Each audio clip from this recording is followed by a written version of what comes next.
Barack Obama, in many ways, ran against the first-term Bush, but adopted many of the second-term Bush's programs, yeah, and especially I mean, that's causing him some combating problems terrorism. now, because if you think back to a lot of the rhetoric that he used in the campaign and the way he was going to completely repudiate the evil ways of George Bush, in many ways he was talking about policies that George Bush himself had already abandoned because of the Supreme Court decisions or because of, a few years after September 11th, he was reevaluating them.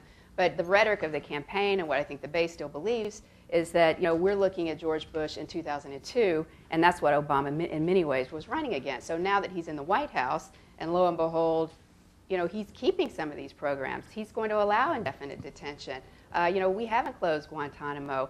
You're starting to see this uprising from people on the left and in the base that he really, is not doing, what he said he was going to do. Let me just pick up. Oh, go ahead. Well, I would disagree a bit with that. The president is completely committed to closing Guantanamo.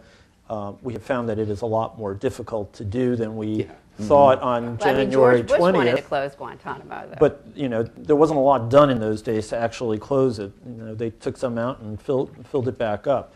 So I do think that there is a pretty distinct difference. There was also an executive order immediately banning so-called enhanced interrogation.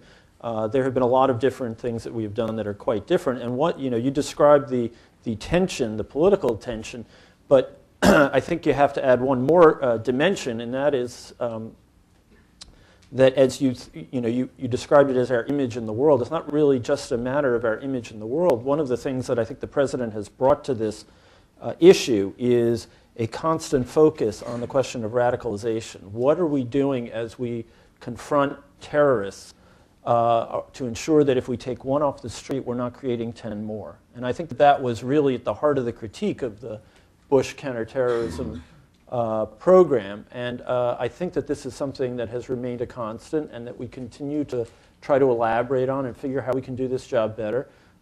We know that we're not going to see an overnight cessation to radicalization or create the environment in which radicalization is vastly more difficult because a lot of the dynamics that created this threat have been decades in the making.